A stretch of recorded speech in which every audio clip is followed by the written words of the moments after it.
Hello, today I'm excited to introduce you to Scott Savage. He loves his last name and he's going to tell me why.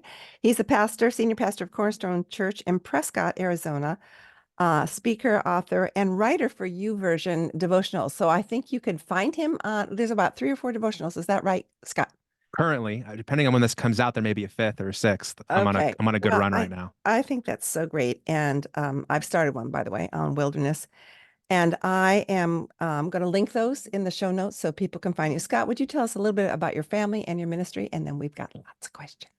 Yeah, my name is Scott Savage, and I'm so excited to be here, Sue. I love your show. I love the Oh, thank you. questions you ask, and I'm just excited to be on the receiving end of your great questions. I am unique in that I am a pastor who is married to a judge. Oh, My wife has been a prosecutor, or she was prosecutor for almost 17 years, and she was named a Superior Court judge last fall. And wow. so we're a weird combination. But her life as an attorney and as a judge has made me a better pastor, and I'm Mm, grateful for her influence on me. We're the parents of 3 kids. We have an 11-year-old and 9-year-old twins. We mm. used to call them our little savages, but they are not so little anymore. But they keep us on our toes, and they are spunky and ask great questions. So we Oh, have that's so great. a very fun and full life. And are they all boys? My 11-year-old is a boy, and my twins are boy girl. Okay. I was going to say, boy, that's a lot of savages. Hmm. You say you have the best name ever. Why do you say that? Well, so when I grew, I was a child of the 80s. So like Ben Savage, Fred Mm. Savage were on my TV. Randy Savage was wrestling in the WWE that I was watching. And so Mm. I can just remember like they were really cool people. And then sometime late 2000s, early 2010, like Savage becomes this urban dictionary buzzword that like everybody is talking about. And so whenever I go anywhere and I give my ID, like everybody's like, "Oh, I want your last name," or "You're the best name. Your name is the best last name ever." And so it just kind of became something that evolved. My parents came to visit, and I said, "You guys know that our name is really cool now?" And they're like, "What?" And I said, "It's a buzzword," and they're like, "It is." I went to Zambia in 2011, and I gave my passport to the woman at the Wow. hotel. And she Yeah. said, "Is this really your last name?" And I said, "Yes." And she goes, "I go, does it mean the same thing in Zambia that she does in America?" And she's like, "Yes." And she was not a fan of my last name, but it was funny that it even made it over there. Oh, that's funny. So, where did you study to become a pastor? I forgot to ask you that. Yeah, I got my undergrad at Grand Canyon University Oh, yeah. back when it was very small, like 1,000 students. Mhm. Nobody knew we were there. It wasn't all over, the way it is now. And then I got my Master's of Divinity at what's now Gateway Seminary. It was Golden Gate Baptist Theological Seminary. I went to the campus in Phoenix, but it's been based in California for several decades. Figured if it was Golden State, Golden Gate. What exactly is a millennial pastor? I'm kind of out of it. Yeah, so I mean, millennial goes depending on your kind of, the person you're listening to, the expert, anywhere from the early 80s to about 2000 by generation. Some people call the place where I'm at like a geriatric millennial, which is just kind of an oxymoron. Basically, I grew up with technology, but it wasn't from birth. And so, whereas like my kids Okay. find it incomprehensible that I would Right. use a phone attached to a wall or Hmm. you couldn't have whatever movie you wanted at your fingertips. Hmm. I do feel like I'm a digital native. It just didn't start as early for Yeah. me Yeah. as it does for, our college students or my kids. I may have gotten an electric typewriter as a graduation gift from high school from my mother. She was very proud of the fact she gave me that. That shows how much older I than did I am. learn typing on a typewriter initially at home Oh, before we got a cool. computer. Yeah, it is amazing. I remember when videos came out and I thought, why would anybody buy a video? Because why would you want to see the same movie twice? Well, now no one even has video. So I mean, things there's so many changes, but there's a lot more important things to talk about. Scott, you write that you love helping people navigate difficult situations. Is that any particular difficult situation that is there any particular difficult situation that you are drawn to? Yeah, I mean, my dad was a pastor. He just Oh, retired after 41 years, same mm, church his whole career. Wow. And You know one how of the things, unusual that is? How unusual that is. oh, he's a unicorn, and he pastored that whole time in Las Vegas, which is a Oh very boy. difficult place Oh my gosh. to pastor for that long. Hmm. And I've forgotten most of my dad's sermons, but I remember one of the things my dad would say regularly enough that it stuck with me is he said, people are always in the middle of, coming out of, or heading into a crisis. Hmm. And that stuck with me. And then recently, last year, I read a book by Arthur Brooks called From Strength to Strength. And in that book, Brooks references a study that was done that found on average people go through a life crisis every 18 months and Wow. five to six major life crises in their life. Wow. And so I just realized that during those disruptive periods where you're feeling a sense of disorientation, as I look back in my own life, I saw that those were pivot points Hmm. where I changed, I grew. Sometimes I took a step back because I chose bitterness, or I chose some sort of pride response. But those were the pivot points where my life shifted in a new direction. And though I would never want to go through those crisis moments again, No. it was those moments that made me who I am today. And if I was telling my life story, those were the moments I always kind of went back to. And so I realized those were really vital moments where we need guidance, we need help. And if somebody's been there, they can save us from some self-inflicted wounds and some hurt and pain along the way. I was listening to someone say that they knew of a couple who grew up loving God, serving the church, and then their child died at birth and they left God. And Mm, so I don't know them, but I did say to my friend who was telling me that, people have a choice. They either become better through such horrific pain or they become bitter. And mm, it's any of those life changes, Scott. I'm sure that you help when I think people don't realize that they're in a change or in a crisis until maybe they've already made some bad choices. Do you hmm. find that that's the truth? Yeah, I mean, sometimes you kind of, the way I describe it is you wake up somewhere you never planned to be. And Mm, sometimes when you wake up, you've been in there for a little bit, but you've kind of been sleepwalking or you've been so disoriented or overwhelmed, you don't even know where you are. And then finally you go, oh, I think I'm in the wilderness. I think, hmm I think I'm in the middle of a crisis, and so when you finally wake up to that, whether that's an instant thing or it's a progressive thing, that's a moment where often as adults, we're actually open to change because educational psychologists will tell us as adults we do not change outside of crisis. That cliche, an old Mm, dog doesn't learn new tricks, is true for a reason. It's popular for a reason. It's because once we hit a certain point, our thinking calcifies, we get set in our ways, and it mm, takes a move or a crisis or a loss to help us to open up and go, there's a different way I could live other than the way I'm living. And so when I am walking with somebody or I'm invited into their life or they come searching for some help, I love to be able to come alongside them and say, hey, this is horrible. It's painful. I'm so sorry you're going through this. But as you said, what you do right now will determine the kind of story you tell with mm, this moment. This will either be the end of the thing. This will be the moment that you gave up. This will be that kind of negative story, or the story you can tell is this was day one of the rest of your life. It was the beginning of the healing. It was the beginning of the new calling. It was the beginning of the new marriage. It was the beginning of the new you. And mm. and I love the opportunity that those painful, difficult moments provide to get reorientated into the new thing that God is doing. I love what you said early on, where you wake up someday and you realize, hey, I am in this situation. I think that's true I speak a lot about loneliness, and I think people are surprised and shamed that they feel lonely. And that is a desert wilderness feeling, but they're surprised. But almost every new season will bring on those feelings of isolation. And rather than feel shame, what can we do about it? And I think that's how you help people. How do you define wilderness or burnout? And are they always related? Um, so I define wilderness this way. So I'm going to read you my definition.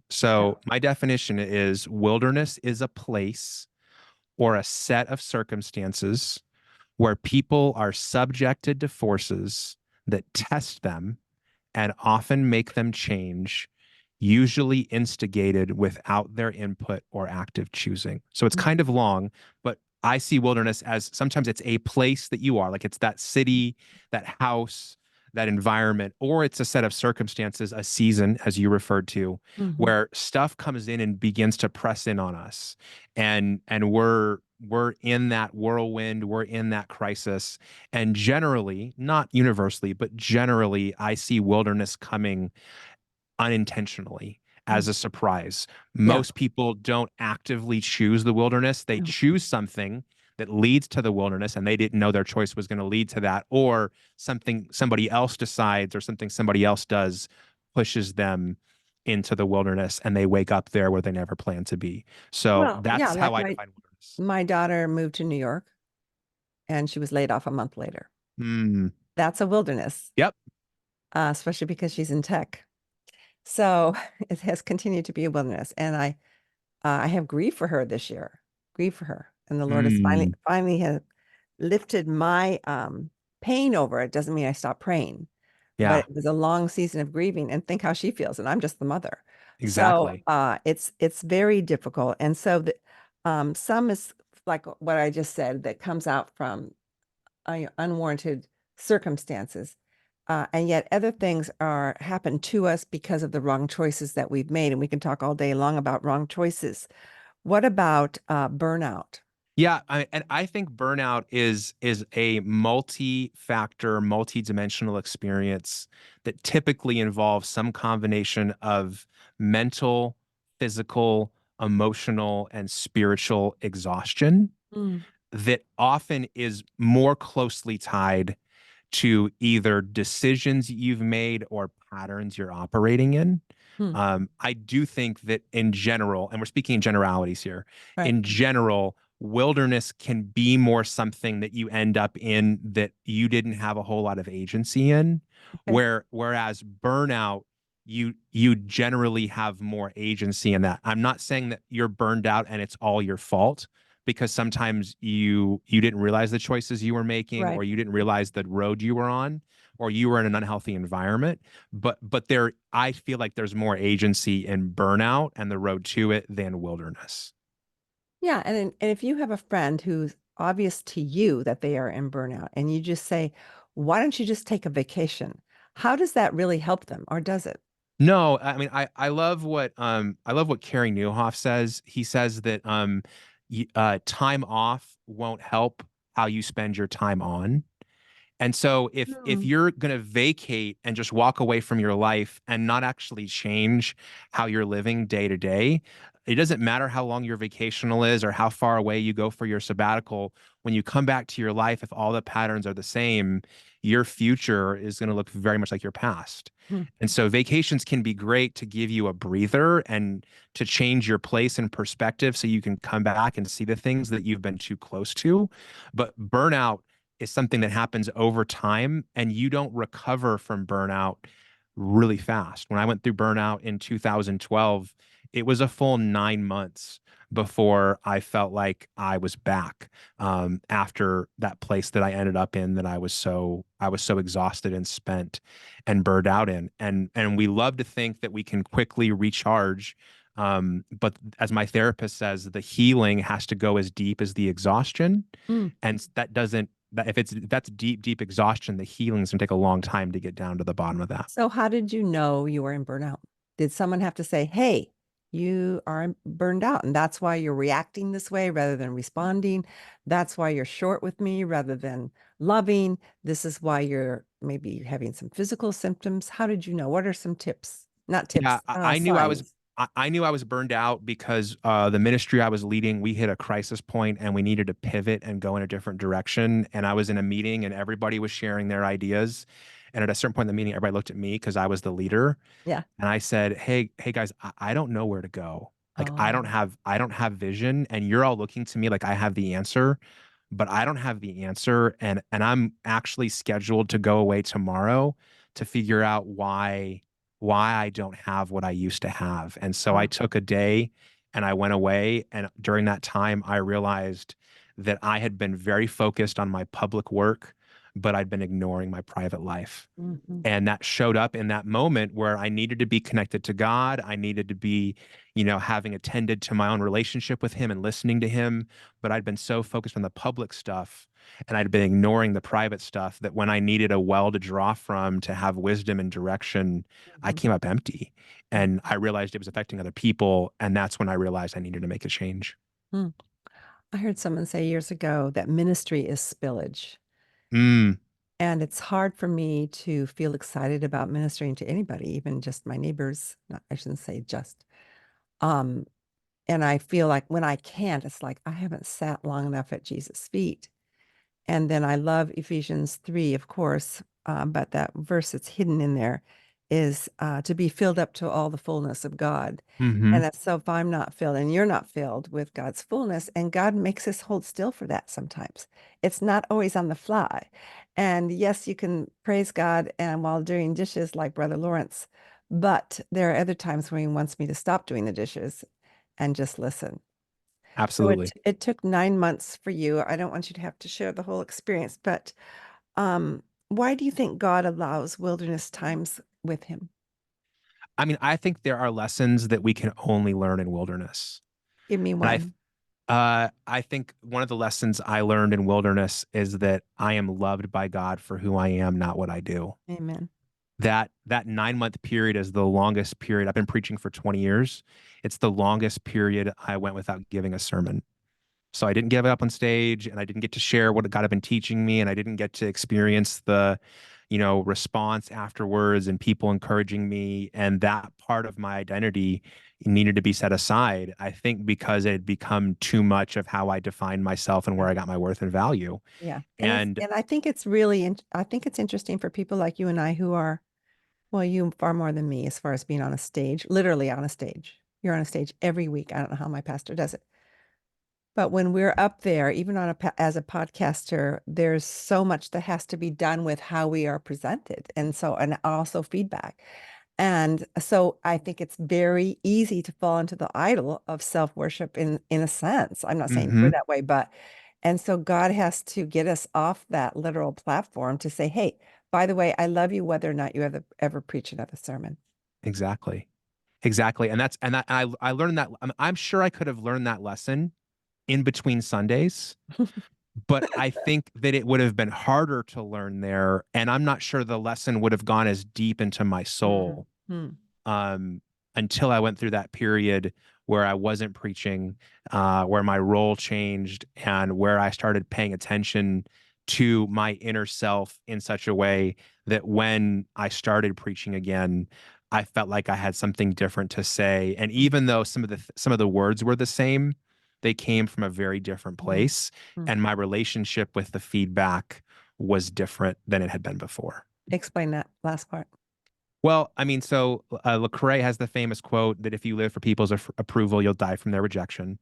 Mm. And I think that as pastors, um, we need to make sure that what we're doing is about serving others and not serving ourselves. Mhm. And so my big test is when I finish on Sunday and I walk out to the lobby because I want to be accessible to my people. I try not to hide in the green room. If I'm out there and I'm waiting for the service to get done, I'm asking myself, okay, what do I need right now? And it's my test of how well I did at managing myself. Am I looking to answer questions and encourage people and pray with people and help them? Or am I waiting for them to come out and tell me how great I was? Mhm. And that's where it's like, I mean, I want to know if it landed the way I thought it did. And I want to know if I was clear, if I was helpful, if I was faithful to the text. But I need to make sure that I'm not waiting for them to give me an attaboy that I'm okay to go home Mhm. versus going, hey, like your opinion is great, but I'm not going to sleep well or sleep terrible because of your opinion this morning. And that's where I think because it's a very public work, it's very easy to tie our identity and self worth into our performance. Mhm. And when you layer faith on top of it, it can become even more dangerous of a cocktail. And I just have spent a lot of time the last 10 or 15 years really reminding myself of that truth from Mark 1 when Jesus is baptized. This is my dearly loved son, and in him I'm well pleased. No miracles yet, no massive sermons yet, no cross or empty tomb yet, and Jesus was loved. And I think the same thing is true for us, that Mhm. God loves me more than he, ever will right now. So Mm. I can get up and give this sermon with freedom to Mhm. be faithful to him and not need people to affirm me or be afraid they're going to reject me. I want to counter one thing, not counter. I agree wholeheartedly with what you just said. But I think some people who are reticent to give affirmation would use that as, well, I don't want my pastor or this person, this writer to be swell-headed, so I'm not going to say anything. And we have so many examples in scripture where men and women are commending one another. Mm-hmm. And so um, I sometimes I have a good texting email relationship with my pastor, as busy as he is. One time he said, "Sue, I read all your emails. I just don't answer them all." I go, "Honey bun, I don't even expect you to read them all, but I want to make sure that I commend him because I'm a speaker as well.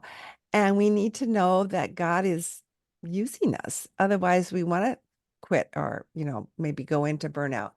Can But I, we can I, do th have to. I remember years ago being in his office and crying because I wasn't being asked to speak, teach enough to our own women, and mm, maybe 20 years ago.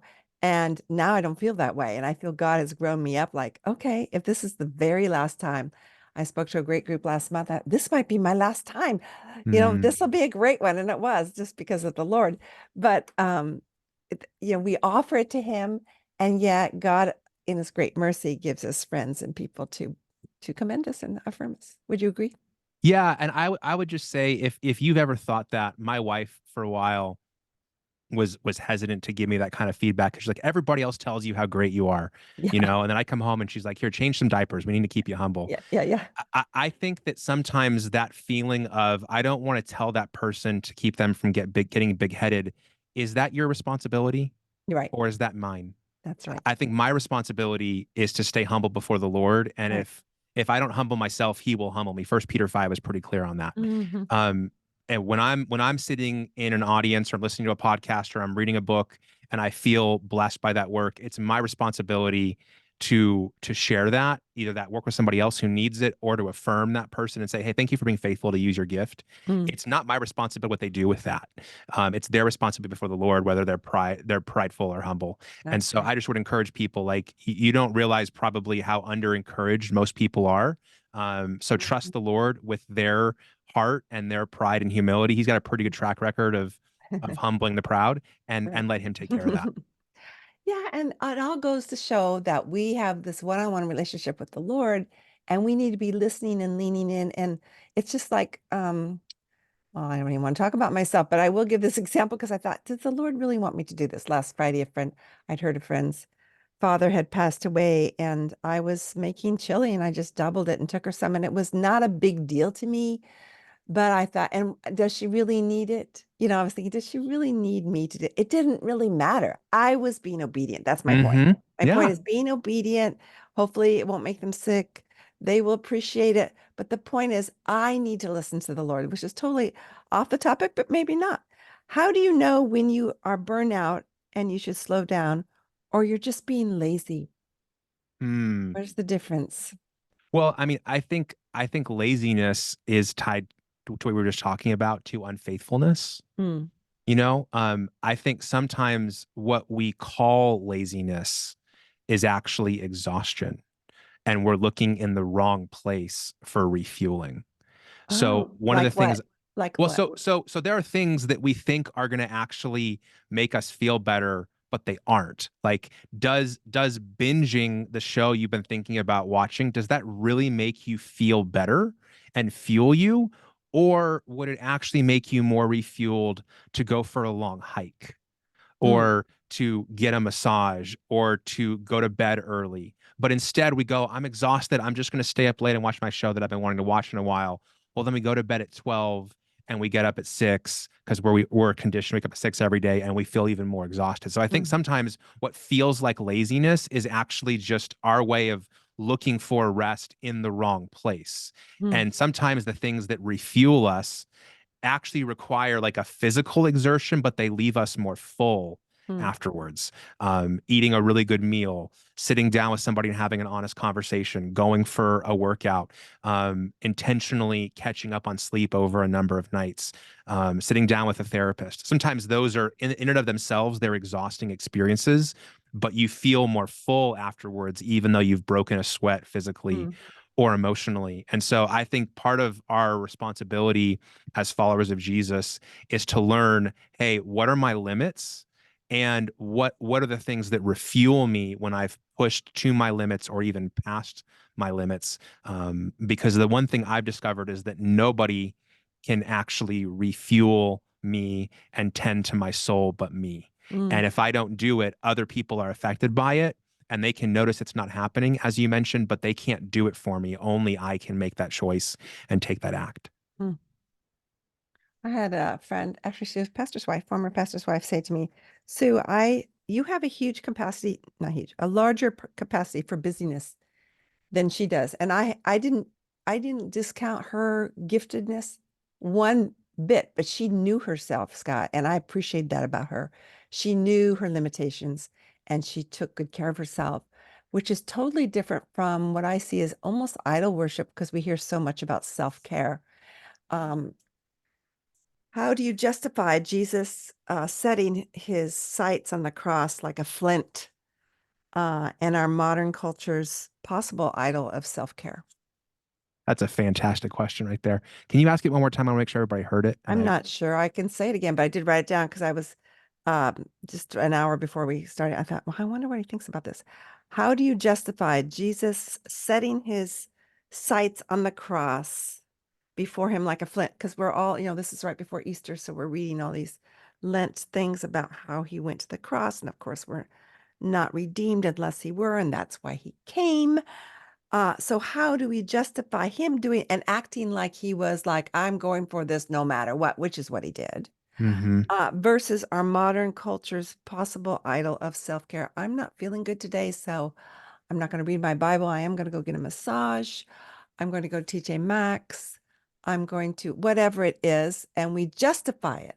And Yeah. I'm all for taking care. I got a manicure yesterday.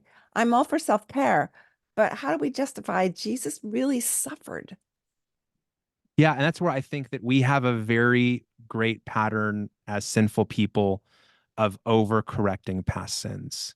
Mm. So I grew up in an era where boundaries was not a word. The book had not come out yet. It was not a Tea bag. popular topic. Yeah. And my favorite verse as a kid, because I heard it talked about, was Mark 8:34. If anyone would come after me, deny himself, take Mm. up his cross and follow me. And the way I was taught wasn't deny yourself, like that part of you that's the ego and the will and the flesh, but it was deny your emotions. Your emotions are all bad. Deny your Um, body.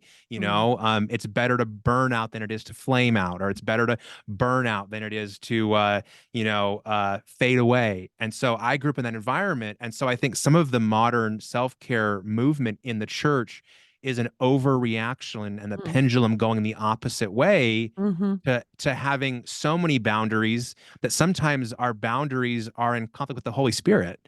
And so at some points it's like we're saying no, not to other people, but to God. Hey, God, I appreciate you calling me to that, but that doesn't match my Enneagram number. Yeah. I'm sorry. I'm an introvert. That doesn't really match to Yeah. my personality type. And I don't think that the disciples were limited by that when they were considering what obedience Mhm, looked like. And so I think there's got to be a place where we go, hey, stewardship includes my body, mhm, stewardship includes my emotions. And I have laid my life down, as Roman 12 talks about, as a living sacrifice.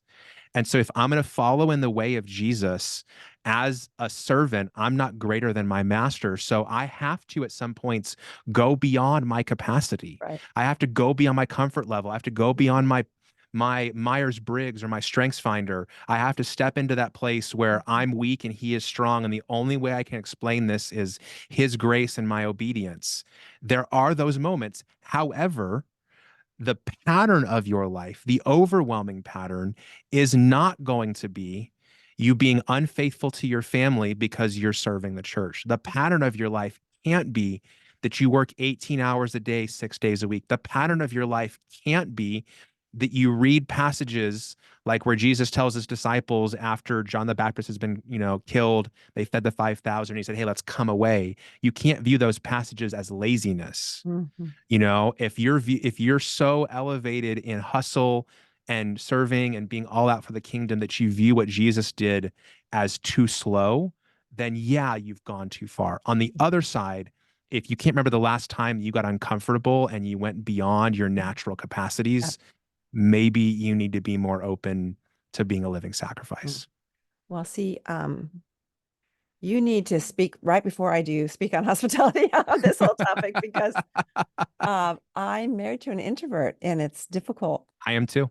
And he was raised with his family having company one time, and we had company every Sunday. Oh my Now, goodness. what was God thinking when he got us married? It was the answer to my mother's prayers. But the fact of it is, when I just spoke on this recently, and the women turned in cards as to what they were going to do about hospitality that week. One woman said, "I'm just going to tell my husband to suck it up." Which is kind of what I've had. I mean, it's compromised, but I've just said, what day of the week can I have company? I know this is just a tiny little topic, but Yeah, it's actually huge because it that's could ruin a massive. marriage. And he'll say Saturday, and I'll want to say every Saturday. No, like once every 2 months. So, but it's still a big leap of faith when we say yes to God. That's my Hmm. point. Because that shows us that it's God's work. Like I have cried over my neighbors coming to know the Lord, but then I see my husband going to the dump with this guy.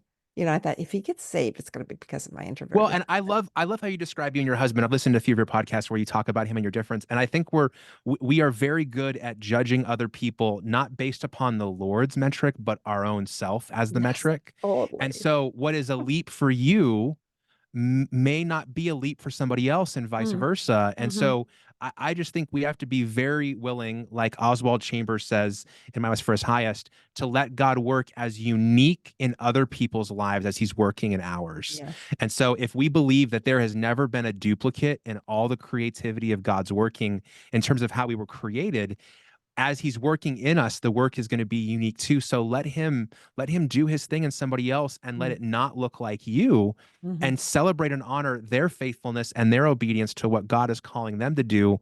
And don't measure your leap and your step of faith versus theirs.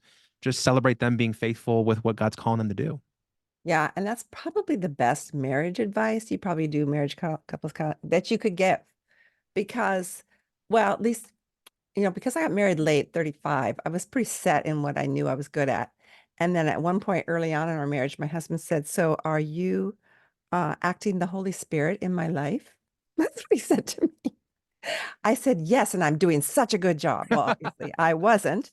I just have to keep him laughing. But to realize, I mean, that's such a beautiful thing, a faithful thing that you just said, to recognize how God is doing something in such a different way in someone else's life is basically showing them love. And it's basically showing God, especially if you're close to this person, how much you trust God to do his work in his way Exactly. and in his time.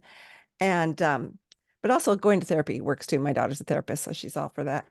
Um, Absolutely. Jesus and therapy all the way. Jesus and therapy all the way. I want to ask you this before we do the legacy questions real quick. What are two things you can leave with our listeners that would help them in their wilderness? I think the first thing I would encourage you to consider, and this is going to be a big leap for them. We were talking about taking steps. So this is a big leap. What if you started looking for God's kindness in the wilderness? Ooh, what made you think of that? So, when I talk to people as a pastor, so many people yearn to be closer to God. Hmm. They want to feel God closer. They want to see him work in their life. They want to hear him speak. And then I ask them, "Hey, tell me about some times in the past when you felt that close to God or you heard him speak." And almost always the context for that was a hard season. Mm, And what I find is that the answer to our prayers is like a present. It's like a gift God gives us, but a lot of us reject it because it comes wrapped in a package we don't like. yeah. And so often what God does is he answers our prayer by leading us into the wilderness. In the book of who was the prophet who married the Hosea. Hosea? In Hosea 2:14 says, I'm going to lead you tenderly into the wilderness. Mm. And so it was an act of kindness that God led his people into the wilderness to woo them back to him. And so I just wonder if you began to look at the wilderness as an answer to your prayer and God's kindness to you, even though the circumstances is hard and painful and you don't want to go through it ever again, is it possible that God's being kind and giving you what you've been longing for in a place that you Mhm. can actually receive it? So that's the First one. first thing. There's like four sermons there, and it There's like four reminds me of sermons. my favorite. Don't forget your second point. Yeah, Uh, my s- second, go ahead. Go ahead. No, before you say it, I wanted to say this. The Lord gave me Psalm 73:25 in college, and I was reading the King James then. Whom have I in heaven but thee? And there's none upon earth Mm, that I desire besides thee. My strength and my heart may fail, which it was, and continues on occasion. But you are the strength of my heart and my portion forever. And I wrote in the margin, this is not true of me yet. But I knew mm, deep down I wanted to be able to say, there is none upon earth that I desire besides thee. And then he goes, okay, I'm going to answer that prayer. And because it's a tender way to bring us through that, because that's when we really come to know him. But when it's your child who's going through it, just wait. um, it's harder and it's a bigger test of faith. I've talked to so many moms of adult children, and it's much harder to trust God for our kids than it is for ourselves. So mhm. anyway, what's your second one? That was a good one The though. second one is that you are not alone. Mm, So if you look at the story of Elijah's wilderness experience in First Kings 18, after Mount Carmel, he has this rant when he finally ends up at Mount Sinai, and he's ranting to God about how he's the only one who's faithful, and mm, God reminds him that there's 7,000 others who have not compromised. And I read that passage for the first time. Then I began to look at all the other times in Scripture that people had gone through the wilderness, and so I realized that I wasn't the only one who mm, was in the wilderness. And then I looked around, and so many of my wilderness experiences have led me to the friendships that I treasure. One of my friends, she went through cancer, and she made one of her closest friends through cancer. And so now, because they both were fighting breast cancer, there is this inseparable bond there of course. that is way bigger than she had with her quilting buddies before she Mm, got breast cancer. And I just think that the lie that the enemy tells us is that you are alone, mhm, that you're the only one, and no one else is going through this. But often when we get in the wilderness, we discover I'm not the only one. I'm not the first one. There are others here. And if I will open my eyes and open my heart to the people around me, God will, like he sent Aaron to Moses in the wilderness, he will bring me the people to walk me through it. And some of the best friendships in your life are going to be forged. And some of them are started, some of them are forged in those wilderness seasons. So mhm. you aren't alone. What do you tell the person who says, God says he will never leave me nor forsake me, but I feel forsaken? Mm. Well, I think that that is uh, the normal human experience following Jesus. Hmm. I didn't grow up aware of St. John of the Cross and the Dark Night of the Soul. I didn't grow up, reading about the wilderness. But as you read back over 2,000 years, it seems that that's the normal pattern. It certainly feels like you've been forsaken. And if you read David's words in the Psalms, Psalm 22, the Christ quotes on the cross, why have you forsaken me? It certainly seemed like it. And sometimes God takes away that tangible feeling of his presence. But my wilderness experiences, as I look back on them, I see that though God felt far away and it felt like he forsake me, as I look back on the storyline of that time, his presence is evident. He just removed all tangible sense of his presence, and all the things I used to lean on that were signs for me that he was present, he took away. And for me, this is just my story. So this is not like scripture. This is just Scott's biography. What happened is I was depending more on those things than I was God. Hmm. Those signs, those feelings, those reminders, and God in his kindness made sure that I was depending on him and not what he'd done in the past or the feelings and the signs. And it took him removing those things for me to recognize I had shifted my faith and dependence from who he was to what he'd done in the past. And so that's what happened for me. Mm. And so I'm grateful that he removed the feeling of his presence and the ways he'd worked in the past. So I didn't start worshiping my own version of the golden snake like the people of Israel did. Yeah, and it's interesting. We say the word faith our whole lives. I mean, you're a pastor's kid. I'm a my grandfather was a pastor, one brother a missionary. You were a missionary too for a while, I right? was a missionary, and but we take that word, we bandy around that word faith, and yet the bottom line is faith is believing without seeing.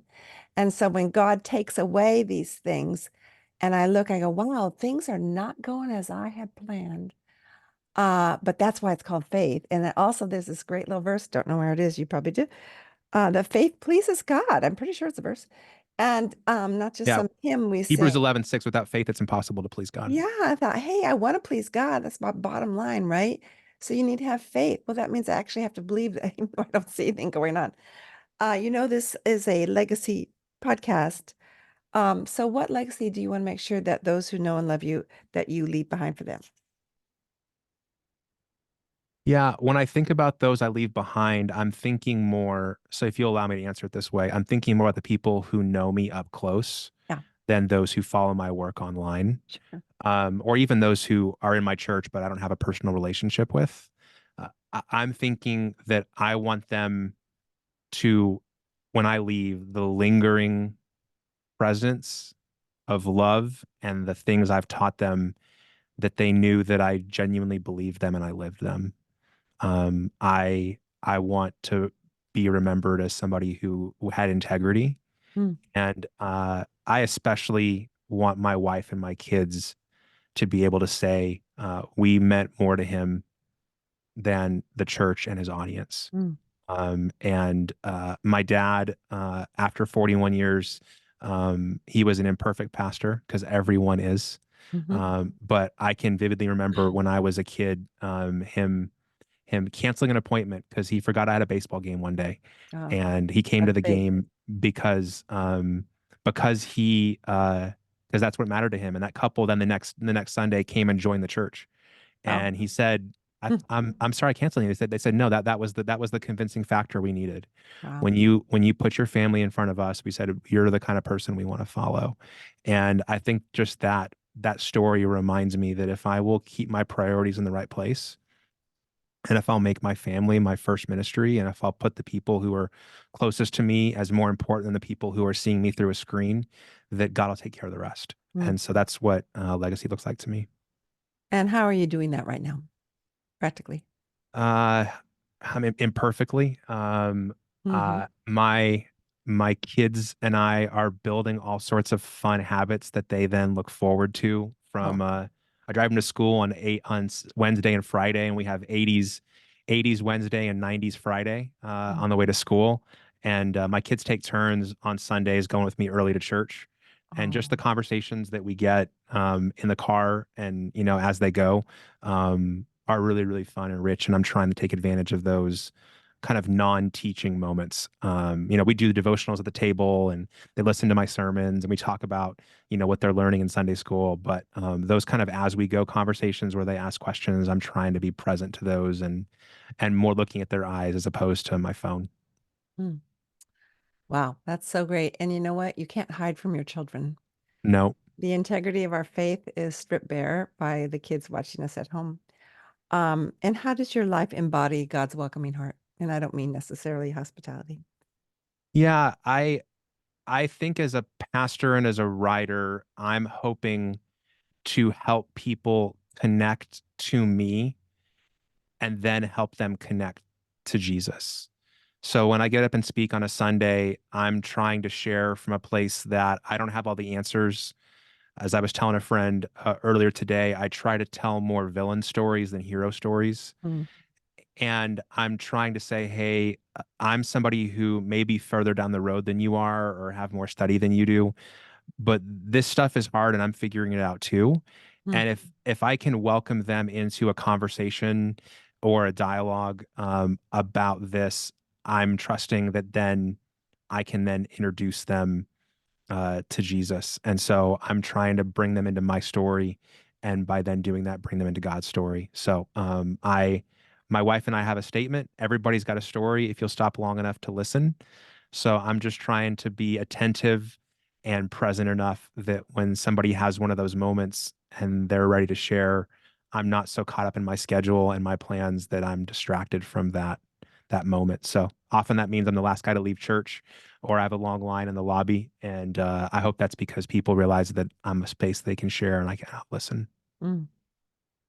Yeah, someone reminded me this last year that another definition of hospitality is listening. And for a talker like me, but I have written a book on conversation starters, but it was fun too. You're familiar with Jordan Rayner, how he keeps a list of people that don't know the Lord in his phone and the kind of ways and then little tips on how he can Mm-hmm. relate to their story. And I just thought, wow, it's so intentional. And you're doing a great job, Scott. It's been a Well, delight to hear your thank you so story. much, And I Sue. know this is going to be a huge blessing. Now, you have a free resource for my listeners. Can you describe it for me and how they can find it? Yeah, so my resource is called Don't Give Up When It's Time to Change. Mm. So I would love to sit across the table from Sue or sit across the table from you and talk about where you're feeling weary and burned out and where you're thinking about quitting. But unless you come to Prescott, I can't do that. So what I did is I put together a resource that has the 10 things that as a friend, if you were sharing with me, when you were ready, after I was done listening and you said, "Hey, I'd love some input," that I would share with you. I probably wouldn't share all 10, but I figure I don't know what you need. So I put them Yeah, all there. And sure. it's a great resource to be able to help people when they're struggling with burnout in the wilderness and quitting. So I'd love to give it to your readers. They can go online today to scottsavagelive.com/legacy, and they can get a copy of that there. And I'd love to be able to connect with you if you have any questions. Would love to see how I can encourage you in this season while you're going through some hard things. And this would be, let's say the person listening says, well, I'm not in burnout, I'm not in wilderness, but I see this as a great treasure that they could forward to someone else Yeah, who is struggling and they could have a conversation with. Why do you add the word legacy when you have the URL? because that's what we talked about here. And so Oh, it can also be Scott Savage Live /Welcome Heart if you'n't like to have it be no, no, that. no, But no. I didn't know. I just thought that I was the love name of it. So creating, I you love did it creating just for special us. places. So yeah, it's just for you, You make me feel just for so your special. audience. So Well, this has been tremendous and what a blessing. Thank you so much for your time. well, thank you, Sue, for what you're doing. It really matters. And the space you've created is super unique. I'm glad you're serving us like this. Thank you.